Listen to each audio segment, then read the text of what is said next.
అందరికి కూడా విజయదశమి శుభాకాంక్షలు. అనకాపల్లి జిల్లా నర్సీపట్నంలో జరిగిన దసరా ఉత్సవాల్లో రాష్ట్ర అసెంబ్లీ స్పీకర్ అయ్యన్న పాత్రుడు పాల్గొన్నారు. ఈ సందర్భంగా ఆలయ కార్యక్రమాల్లో భక్తులతో కలిసి ప్రత్యేక పూజలు నిర్వహించారు. అనంతరం మాట్లాడిన ఆయన ఆలయాల అభివృద్ధికి ఎల్లప్పుడూ కట్టుబడి ఉంటారని పేర్కొన్నారు.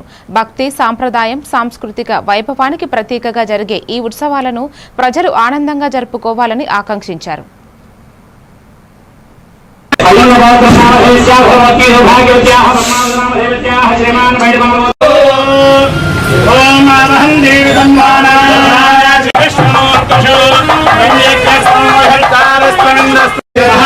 महालक्ष्मी महालक्ष्मी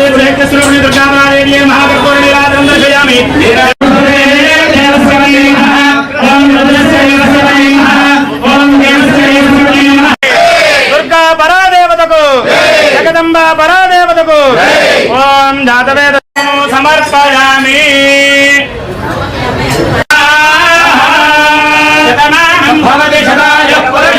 పాసిబుల్గా కోరుకుంటున్నాను. రెండో విషయం ఏంటంటే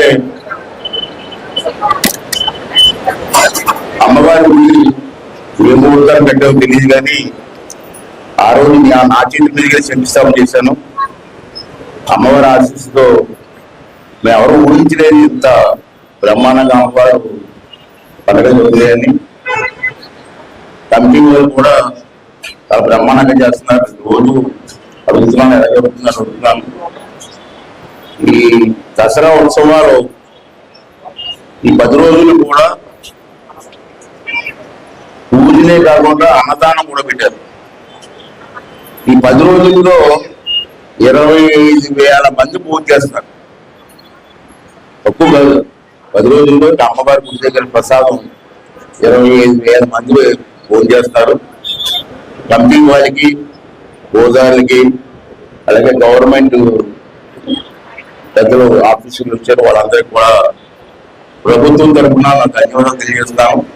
అలాగే భక్తులు కూడా ఈ సంవత్సరం నేను చూశాను. నేను గ్రామాలు తిరుగుతూ ఉంటాను, రోజు ఎక్కడ 2-3 గ్రామాలు తిరుగుతూ ఉంటాను. ఏ గ్రామం వెళ్ళినా ఆడవాళ్ళు, మగవాళ్ళు కూడా మాల వేసుకొని ప్రతి గ్రామంలో ఉన్నారు.